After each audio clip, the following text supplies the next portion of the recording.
제사장이 1년에 한 번 지성소에 들어가서 백성들의 죄를 속죄하는 그 의미가 바로 예수와 우리 예수 그리스도를 나타내기 위한 그림자. 그 이유는 우리 예수님께서는 여러분과 저의 대제사장이 되십니다. 히브리서 3장 1절에 그러므로 함께 하늘의 부르심을 입은 거룩한 형제들아 우리의 믿는 도리의 사도시며 대제사장이신 예수를 깊이 생각하라. 그래서 오늘 우리는 우리의 대제사장 되신 예수님께서 여러분과 저를 위하여 정결케 하신 그 은혜를 감사하면서 속죄절을 보냅니다. 히브리서 4장에 보니까 14절에 그러므로 우리에게 큰 대사장이 있으니 승천하신 자 곧 하나님의 아들 예수시라. 우리가 믿는 도리를 굳게 잡을지어다. 우리 대제사장님 때문에 우리가 믿는 이 믿음을 끝까지 주님 오시는 그날까지 잡아야만 됩니다. 그래서 히브리서 4장 16절에 그러므로 우리에게 큰 대사장이 계시기 때문에 우리가 긍휼하심을 받고 때를 따라 돕는 은혜를 얻게 하여 은혜의 보좌 앞에 담대히 나아갈 것입니다.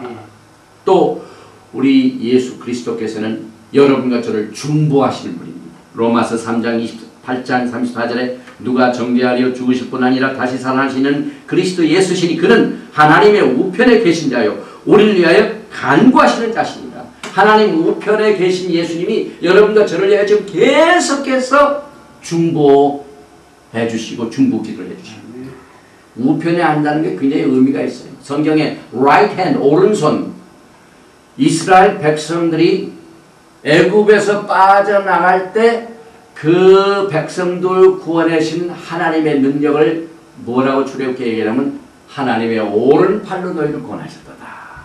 예수님께서 오른편에 우편에 앉아 계신 우리의 중보자를 말하고 있습니다. 또 이 속죄절에는 우리가 회개를 하는데요.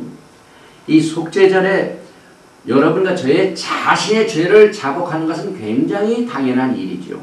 특별히 민수기 5장 7절에 그 지은 죄를 자복하고 그 죄값을 온전히 갚되 5분의 1을 다하여 그가 죄를 얻었던 그 본주에게 돌려가 줄 것이요. 그래서 이 토라를 공부하고 토라를 따르는 모든 백성들은 무슨 금전적으로 죄를 지어가지고 자기가 속죄할 적에는 하나님 앞에 용서를 비는 기도도 필요하고 자백도 필요하지만 손해난 것을 배상해 주는 게 또 회개입니다. 그래서 지은 죄를 자복할 뻔한 죄값을 갚으라고 그랬어요. 요한일서 1장 8절에 만일 우리가 죄 없다 하면 스스로 속이고 또 진리가 우리 속에 있지 아니할 것이요 만일 우리가 우리 죄를 자백하면 이 자백이라는 게 굉장히 중요하죠. 그래서 이 자백이라는 말이 이 속죄하는 날에 속죄 날에 굉장한 의미를 가지고 있습니다. 히브리 말로 비두이라고 그러죠. 그런데 무엇을 우리가 회개하냐면은 죄를 회개하는 죄를 우리는 이 히브리 뿌리를 통해서 하나님의 목표를 향하여 가야 할 우리가 하나님께서 우리를 창조하신 목적이 하나님을 위하여 하나님의 목표를 향하여 가야 할 우리가 빗나갑니다. 화살이 그 관역을 쫓아서 쏘았는데 정통에 맞지 않고 그 원 그림 바깥에 자꾸 맞는 것. 그게 우리의 죄입니다. 하나님의 법을 어긴 죄입니다. 그래서 이 죄의 정의는 우리가 히브리 뿌리를 통해서는 미스터 마크. 내가 하나님 앞에 범죄했다는 것을 뭘 의미하냐면 내가 하나님의 뜻을 향하여 앞으로 정확하게 가야 하는데 그 길로 가지 못하고 곁길로 간 것을 용서하여 주시옵소서. 이렇게 자복을 해야만 되는 것입니다. 그런데 이 히브리 말에 자백이라는 말을 쓸 적에 미디어할 때 그건 언제나 복수입니다.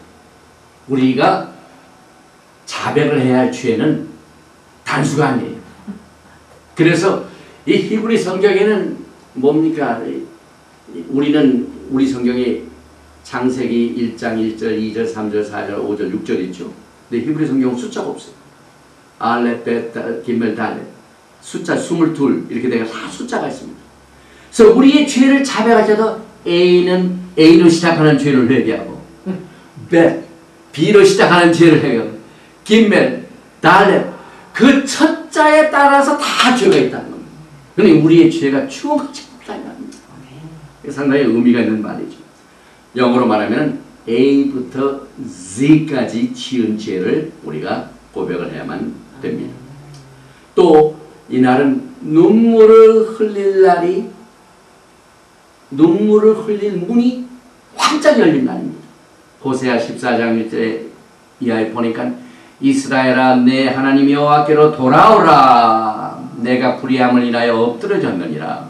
너는 말씀을 가지고 여호와께로 돌아와서, 우리가 회개할 적에 반드시 하나님의 말씀을 가지고 돌아오라. 이게 상당히 의미가 있죠. 우리가 이 땅에 사는 동안 하나님 앞에 그 관역을 정확히 마치지 못하고 빗나간 것이 죄인데, 그 빗나간 죄를 용서함 받기 위해서는 우리가 언제 하나님의 말씀을 가지고 살아야 됩니다. 하나님의 말씀을 가지고 갈 때 그 관역에 정확하게 그 중심을 향하여 달려갑니다. 그래서 우리가 이 땅에 사는 동안 하나님의 말씀과 커넥션이 있는 날 그 삶은 성공적인 삶입니다. 우리가 무슨 잘못된 일로 인하여 어려움을 당하고 혹은 옥에 갇힐 수도 있고 또 경제적인 어려움도 겪을 수 있습니다. 병으로 고생할 수도 있습니다. 그러나 어느 형편에 처해 있든지 우리가 하나님의 말씀만 가지고 있으면 그 삶은 성공적인 삶입니다. 그것이 바로 예수님과의 커넥션입니다. 하나님께서는 말씀이 육신이 되어 오십니다. 그래서 예수님은 살아계신 말씀이요 살아계신 토라입니다. 그래서 우리가 이날 모든 것을 새롭게 시작을 합니다. 그리고 예수님을 아는 것에 우리의 인생의 초점입니다. 우리가 성경 공부를 하고 신학을 공부하고 또 하나님의 종들이 되게 하여 신학교에서 공부를 할 적에 모든 초점이 예수님께로 향하여만 합니다. 그래서 우리는 성경을 볼 적마다 창세기에서부터 요한계시록까지 숨어 계신 예수님을 찾아야 됩니다. 지금 우리가 몰라서 그렇지요. 창세기에서부터 요한계시록까지 전부가 다 예수님입니다, 여러분.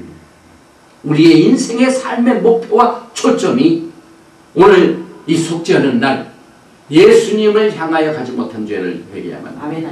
그래서 요엘 2장 12절 이하에 보니까 여호와의 말씀에 너희는 이제라도 금식하며 울며 애통하는 마음을 다하여 내게로 돌아오라.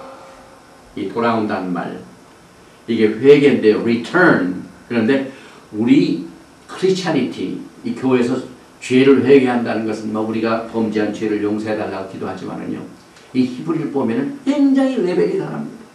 우리가 하나님께로 회개하고 돌아오는 것은 아브라함의 하나님, 이삭의 하나님, 야곱의 하나님께로 돌아오고 하나님의 토라의 말씀으로 돌아오는 것이 회개입니다. 그래서 이것이 늘 여러분과 저에게 과거에 아브라함과 이삭과 야곱 또 모세 또 우리의 믿음의 선조들은 늘 하나님께로 돌아오는 일과 하나님의 말씀으로 돌아오는 것이 회개의 개념인데, 또 한 가지 하나님께서 주신 것이 뭐냐면은 하나님이 이스라엘의 하나님이고 왕도 예수님께서 십자가에 돌아가실 적에 유대인의 왕, King of Jew, 이것을 거기다 팻말을 붙였는데 그게 의미가 있습니다. 우리가 회개하는 의미가 하나님께로 돌아올 뿐만 아니라 이 메시아니 유대인들과 또 올소독 주들의 회개의 의미는 하나님의 그 성진 이스라엘로 돌아가는 것이 회개입니다.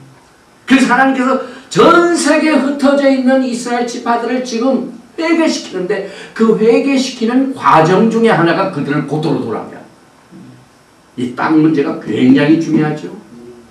어느 정도 중요하냐면 지금 국제연합에서 지난 주일 동안 전 세계 정상들이 와서 연설도 하고 또 가장 문제가 된 게 이란의 핵 문제, 또 이스라엘의 그 땅 문제로 인하여 팔레스타인 국가가 세워지나 안 세워지나 하는 이 평화 문제입니다. 지금 우리가 살고 있는 이때가 얼마나 예수님의 재림이 가까운 것을 우리가 무엇으로 알 수 있냐면 땅 문제입니다. 땅 문제입니다. 요엘서를 보면 제가 따로 시간을 내가지고 말씀을 증거할 기회를 갖겠지만요, 예수님께서 돌아오실 때가 가까운 것은 우리는 매일매일 뉴스를 통해 알 수 있는 게 그 중에 하나가 땅입니다. 그런데 불행하게도 지금 미국이 앞장서서 이스라엘 땅을 나눕니다. 또 미국